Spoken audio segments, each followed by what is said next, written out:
Bonjour à toutes et à tous, petite vidéo aujourd'hui en direct de Paris. Je dois faire une vidéo aujourd'hui sur une discussion que j'ai eue avec une amie récemment. C'est une amie qui a des enfants, c'est une très bonne amie, ça fait 15 ans qu'on se connaît presque. Donc on s'est vu évoluer, on s'est vu grandir, on s'est vu changer. Et on a vu aussi nos parcours différents. Bref. En fait, je voudrais parler aujourd'hui, parce que justement, elle a le même âge que moi, elle a 32 ans, et il y a des femmes dans la trentaine en fait. Des femmes qui ont 30 ans. Les femmes de 30 ans en fait. Mais pourquoi 30 ans? Je pense que 30 ans en fait, surtout le fait de passer dans une nouvelle décennie, c'est un tournant à la fois, je dirais, physique, parce qu'on vieillit, mais aussi psychologique. Qu'est-ce que je veux dire par là? Il y a vraiment en fait un changement dans la mentalité des femmes, beaucoup de très nombreuses femmes, à cette période en fait. Les femmes surtout qui vont arriver 26, 27, 28, 29, 30. 30 vraiment. 30 vraiment, il y a quelque chose qui se passe là, oula, pourquoi je suis pas avec quelqu'un, ou qu'est-ce que j'ai fait ces 10 dernières années, pourquoi j'ai pas d'enfant, etc. Et comme une affolation en quelque sorte, un affolement, et un sentiment d'urgence qui se crée. Parce que contrairement à nous les hommes, les femmes, elles, ont une horloge biologique hard. Ça veut dire que d'un côté, elles ne peuvent pas retenir leur substance, donc elles ont leurs règles, et de l'autre côté, à bout d'un moment, elles ne pourront plus faire d'enfants, et en plus, surtout, après leur pic de fertilité qui est entre 18 et 25 ans, grosso modo, même je dirais 16 ans, parce que la biologie se fiche du politiquement correct.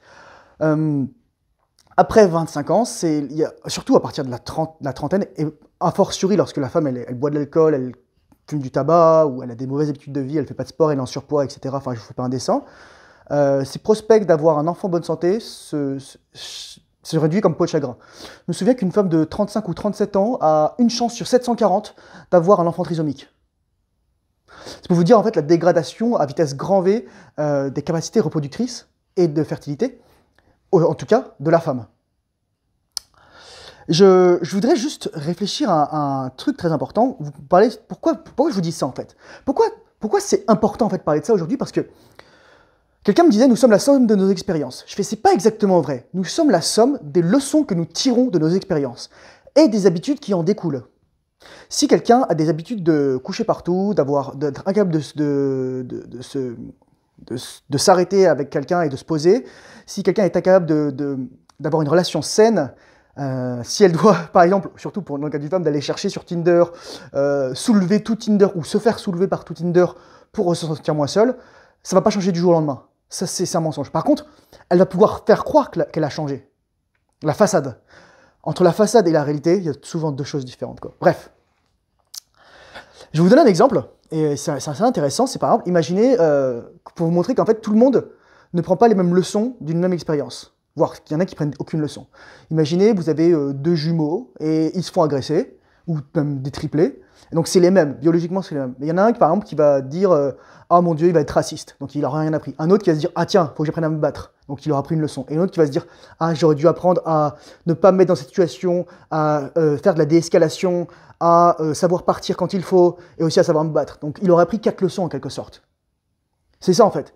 C'est à vous de faire en sorte que lorsque vous avez une expérience, vous appreniez une leçon. Il y a des personnes qui ont 150 ans et qui n'ont rien appris de leur vie. Il y a des personnes qui auront 15 ans et qui sont bien plus sages, plus remplis de sagesse que le plus ancien des académiciens ou des présidents ou de ce que vous voulez. Pourquoi c'est problématique aujourd'hui en fait cette question des femmes dans la trentaine? Parce qu'en fait ce qui se passe, si j'étais une femme en fait, qu'est-ce que je ferais dans le mainstream? C'est-à-dire que j'arrive, j'ai 15-16 ans, j'ai les seins qui poussent, j'ai des grosses fesses, j'ai mes règles, je suis mélangé avec des mecs, on a tiré par les hormones. Je me dis, tiens, c'est cool, je peux coucher avec un mec. Hop là, je me fais sauter, etc. Et oui, parce que je me dis, je me fais sauter, en fait. Souvent, il va y avoir une dimension très passive, très réceptive, en fait. Voilà.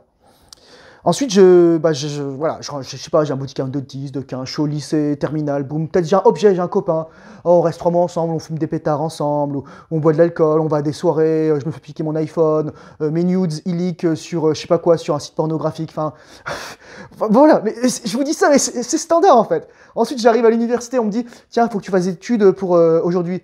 Donc, je fais une licence qui me plaît pas, un truc hyper chic, du genre fac sociologique, économie sociale, ou encore mieux, gender studies, études de genre. où je fais un truc de féminisme, donc voilà, etc. Donc je me sens armé, tout ça. Ensuite, je fais une maîtrise en stratégie RH, etc. Donc j'arrive, j'ai 23, et si j'ai pas redoublé, 24, éventuellement 25 ans. Ensuite, je me dis, je vais commencer à travailler, je vais lancer ma carrière, tout ça. Donc là, je me trouve un mec, ou alors j'ai couché avec la moitié de l'université. Je vous dis ça, mais je pense que c'est possible, quoi. Je dirais la moitié, non. Quand je vois la tête des mecs à cet âge-là, je vais dire, moi, j'ai pas envie de coucher avec eux. Voilà, quoi. Je vais me trouver un sugar daddy, ou je vais faire OnlyFans, ou je vais mettre des photos de pieds sur Internet. Mais vraiment, je vous dis, les gars, faut se rendre compte, j'ai besoin d'argent, donc bah, je fais ça. Ou c'est ça, je vais jongler entre les mecs, je vais aller sur Tinder, je vais recevoir un milliard de likes, je vais mettre des photos de mes fesses ou de mes seins sur Instagram. Et là, pouf, j'arrive à 26, 27 ans, là, ça, je travaille dans une agence un peu moisie, je fais de la com, de la pub, enfin, je me fais chier, quoi, et mon boss me drague, c'est horrible.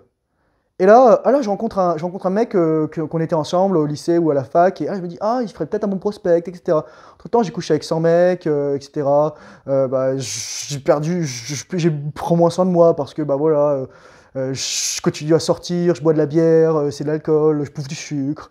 28, 29 passent. Bah, finalement, on se dit, ah, tiens, on va se mettre ensemble, on va essayer, et on va se marier. Oh, c'est trop cool, etc. On va faire un enfant. Et ensuite, bah, en fait, je me rends compte qu'il me plaît pas, et mes années où je faisais de la folle me manquent. Voilà. Et en fait, c'est ça. Et ça va péter ensuite. Voilà. Et c'est tous ces facteurs-là, en fait. Tout ce qui est woke, tout ce qui est féministe, tout ce qui est le temps pris par les études, tout ce qui est mon body count qui a explosé, tout ce qui est la promiscuité. Les habitudes de vie, elles vous collent littéralement comme un chewing-gum vous colle sous la chaussure. Et je rigole même pas en disant ça. Je veux dire,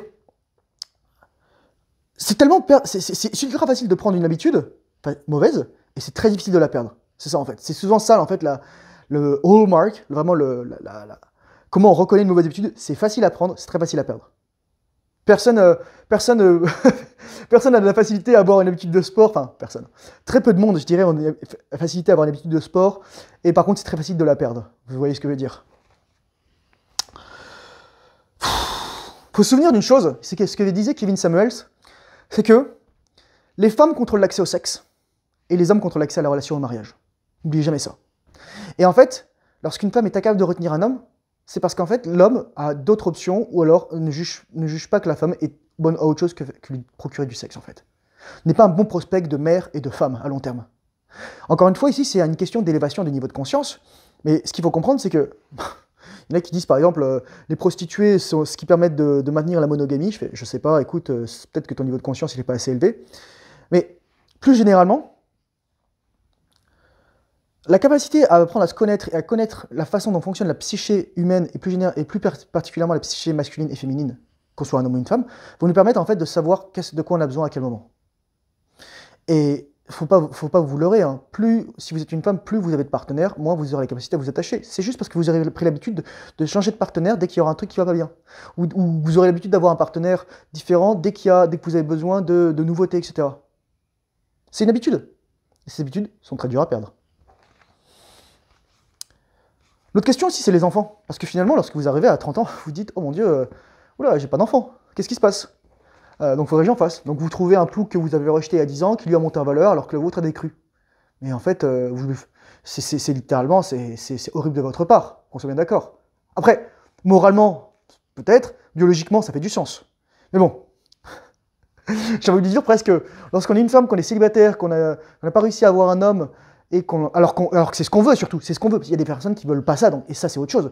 Mais qu'on n'a pas réussi à se fixer avec un homme, qu'on n'a pas réussi en fait à montrer sa valeur en tant que femme, et pas seulement en tant qu'objet sexuel ou en tant qu'objet professionnel, bah on a raté le coche en fait. On a raté le coche. On a été incapable de choisir, sélectionner et de retenir. Moi je vais vous parlais d'un exemple d'une fille que j'avais rencontrée. Alors on va dire qu'elle s'appelle Mélanie, Morgane. Ah, M, c'est bien, j'aime bien M.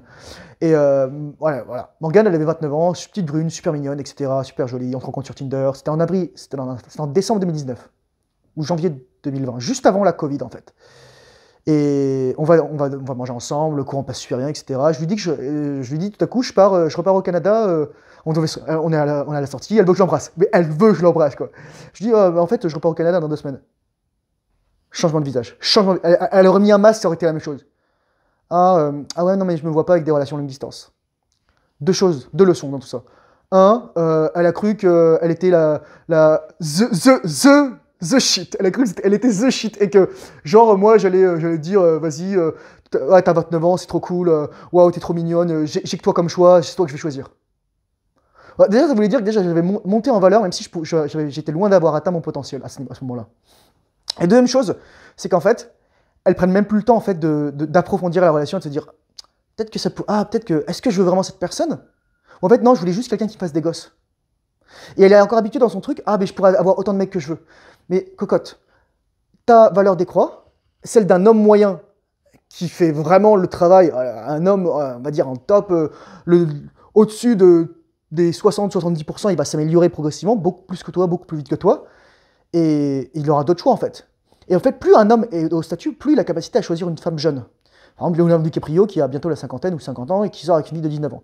Enfin, cela dit, en fait, moi, c'est juste du désir charnel parce que je pense qu'il y a un point moyen entre ce qu'on veut dans la dimension physique de la femme, mais aussi dans sa dimension psychologique, dans son évolution émotionnelle. Moi, ça m'intéresse pas de sortir avec des gamines. Peut-être que lui, il a un fétiche sur les jeunes, mais voilà quoi. Et c'est juste qu'en fait, on a besoin de personnes qui soient suffisamment émotionnellement matures pour fonder quelque chose de prospère. Donc voilà, ça c'était la première leçon en fait. C'était qu'il y a un switch rapide. Et je vois aussi la confession d'une amie, justement elle a des enfants, voilà quoi, c'est super intéressant. Et elle est quand même assez ouverte à ça, et c'est vrai qu'elle m'avait dit, mais moi quand j'ai eu 27 ans, je me suis dit, oula, il y a vraiment un shift en fait. Et elle a dit, qu'est-ce que j'ai fait ces 10 dernières années en fait? Qu'est-ce que j'ai fait? Et en fait, je crois que c'est plus un célèbre écrivain qui disait, si je veux créer une femme, partez d'un homme et enlevez la raison et la capacité à rendre des comptes. Reason and accountability. Bon, c'est caricatural, mais pour une majorité des femmes qui vont arriver à 30-35 ans, qui seront incapables de se rendre compte qu'elles ont fait des erreurs, ça va être ça en fait. Et comment vous voulez en fait vous mettre en couple avec une personne ou fonder une famille et avoir des enfants avec une personne qui est incapable de se remettre en question et de se dire peut-être j'ai fait des erreurs, maintenant je paye le prix. Parce que cette absence de responsabilité, elle va en anglais on dit permeate, elle va transpirer, perspirer à travers les autres sphères de votre vie. À travers la sphère familiale, à travers la sphère relationnelle, à travers la sphère privée, professionnelle, tout ce que vous voulez. Et je dirais qu'en plus, ces phénomènes, ils sont accrus par l'existence des médias sociaux, Instagram, Facebook, Snapchat, etc. Mais en plus aussi les trucs de rencontre. Là, j'aurais dû le prendre en photo, ça. Il y a des publicités dans le métro, et ouais, c'est ça, dans le métro, ou c'est Adopt. C'est pour le site Adopte un mec. Mais déjà, Adopte un mec, je veux dire, déjà la logique en fait qu'il y a derrière tout ça, c'est, en gros, les mecs sont des enfants, et les femmes doivent les adopter. Mais en fait, ce qui se passe, c'est que les femmes font le panier, et que tu dois payer pour avoir accès à une femme, ou alors tu as un jeton. Je m'étais inscrit là-dessus, je crois que c'était en 2015, juste avant de partir au Québec. Oh, j'étais tombé avec une nana, oh mon dieu, je suis désolé, mais moi j'étais un loser, mais alors elle, enfin c'est triste parce qu'elle avait 24-25 ans, et voilà quoi, je veux dire, réveille quoi. Mais elle avait rien pour elle en fait. Elle bossait, c'était ça, elle avait sa carrière. Je veux dire, non. Un homme ne choisira jamais une femme pour ses réussites professionnelles, jamais de la vie. Éventuellement artistique, très peu, mais surtout en fait pour sa capacité à procréer, avoir des enfants, et sa dimension féminine et maternelle, pour peu qu'il lui soit un homme masculin. Et je voudrais finir là-dessus, je dirais que c'est pas tant l'âge qui compte surtout, mais c'est le fait d'arriver à cet âge-là et d'avoir une absence de connaissance et de conscience en fait de soi. Et de se dire, c'est ça en fait. Et moi ça m'est arrivé avec une autre fille littéralement qui, hop là, il y a un petit truc qui déconne, boum, je change. Parce qu'elle se dit, j'aurai toujours ça, j'aurai toujours ça. Mais il y avait une nana, je me souviens, elle avait une dent pétée, je me souviens, une autre nana, d'ailleurs on en avait plusieurs qui avaient des dents pétées, c'était bizarre, je sais pas ce que j'ai avec tout ça, mais... Et les nanas c'était des femmes battues, et des nanas, c'est ça, voilà quoi, c'était... Mon Dieu, mais je sais plus qui disait ça, mais c'est horrible. C'est le cimetière des éléphants. Mais c'est ça en fait, j'ai discuté avec quelqu'un qui est venu me voir, un abonné là, qui est venu de Suisse pour me rencontrer. Il me disait c'était le cimetière des éléphants, mais oui, c'est ça en fait. Elles vont finir avec leur chat, elles vont finir aigries, elles vont finir détestables, elles n'auront pas compris pourquoi. Moi, je le dis là, Et vous pouvez vous rendre en com, si vous êtes une femme, lorsque votre but, c'est pas faire des études, c'est acquérir de la valeur en tant que femme, c'est-à-dire savoir cuisiner, savoir aller des enfants, savoir changer des couches. Je serais quand même pas en disant ça, parce que c'est vous qui porterez l'enfant. Et donc c'est vous qui serez le plus souvent avec lui. Ou elle d'ailleurs, que ce soit une fille ou un garçon. Mais aussi avoir une dimension sociale, savoir créer des liens, savoir apporter du lubrifiant social, savoir faire l'amour, savoir prendre soin d'un homme. On a appris aux femmes ce qu'elles devaient attendre d'un homme, mais on leur a jamais appris comment elles devaient le traiter, c'est-à-dire bien, qu'elles devaient faire pour lui. Et on a appris aux hommes à bien traiter une femme, et on leur a jamais appris ce qu'ils devaient attendre d'une femme. Et moi, je vous dis, c'est ça en fait. C'est pour ça que je dis, moi, je vais avoir 33 ans, mais je me vois pas me mettre avec une femme de mon âge. J'ai des amis qui décident de se mettre avec des femmes de leur âge, ou un tout petit peu plus jeunes, 1 ou 2 ans, qui ont le même âge que moi. Mais c'est ça en fait. Ils font pas pour. Je pense pas qu'ils aient réfléchi aux tenants et aux aboutissants. J'ai un autre exemple, là, qui me vient en tête. Il y a une autre fille qui s'appelait Elodie ou Émilie, enfin peu importe son nom, peu importe. Pareil, elle est super belle femme, enfin vraiment grande, 1m75, jolie rousse, un vraiment beau visage, de bonnet, petit sein en fait, par contre, donc ça manque un petit peu. Mais voilà, des jolies jambes, bien bronzées. Mais elle a 33 ans. Et on s'en fout en fait qu'elle soit ingénieure ou je sais plus quoi, architecte ou paysagiste, enfin voilà. Elle a 33 ans. Allô, réveille quoi. Qu'est-ce que t'as fait ces 15 dernières années? Qu'est-ce que t'as fait? On s'en fout de ta réussite en tant qu'architecte, on s'en fout de ton cabinet, on s'en fout de tes jolies photos, tout ça. Ce qu'on veut, c'est savoir, est-ce que je peux espérer faire quelque chose à long terme avec toi? Il y avait une autre fille aussi, je me souviens, c'était... Ouais, c'est ça. Le pire, en fait, c'est les filles qui croient qu'elles vont... Ah, et des filles comme ça sur Tinder, vous savez, les nanas qui ont des super grosses seins, surtout super grosses, hein, je trouve. Parce que tout le monde peut avoir des grosses fesses, mais pas avoir des gros seins, c'est plus dur. Et là, les filles, elles doivent être bombardées. Enfin, c'est comme la nana, je me souviens, il y avait une chaîne là, il y a une nana qui avait 9999 likes sur Tinder. Je sais même pas, ça fait combien de temps son compte il était comme ça. Là, elle devait se balader partout, son profil apparaissait partout, alors les mecs ils likaient. Et voilà quoi. Mais la nana, c'était un 2,5. Et elle avait 24 ans. Je suis désolé, mais je dis ça gentiment. Peu importe la note, on s'en fout en fait. Mais c'est sûr qu'elle avait pas de valeur ajoutée en tant que femme en fait. Donc c'est ça. Comprendre que, en fait, c'est pas à vous de ramasser les pots cassés. Si vous vous élevez et que vous avez 30-35 ans, vous n'êtes pas censé, enfin, vous n'êtes pas obligé, vous n'avez pas le devoir de choper une femme parce que, ah, tout à coup, elle veut des enfants, etc. Et c'est tant pis pour elle. Elle apprendra les leçons ou elle les apprendra aux futures femmes, si elle est tentée qu'elle est capable de prendre sa responsabilité. Mais c'est pas à vous de sauver la femme qui s'est dépravée pendant 10-15 ans et tout à coup de faire le sauveur parce que ça va vous, comment on dit en anglais, it's going to bite you in the ass. Ça va vous mordre le cul en fait. J'ai énormément de compassion pour ces femmes en tout cas, parce que je sais que c'est pas toujours facile. On leur a menti, on leur a dit il faut que tu aies une carrière, etc. Tu auras le temps de faire des enfants après. Non, non, non. Fais tes enfants tôt, et ensuite fais tout ce qu'il y a à côté. Mais qu'est-ce que ça implique? Ça implique trouver des hommes qui sont plus âgés qu'elles. Et le problème, c'est que comme on mélange les hommes et les femmes très tôt, et que les mecs, finalement, elles ont un super haut body count, elles cherchent pas des vrais hommes, elles savent pas ce que c'est qu'un homme, elles se retrouvent avec...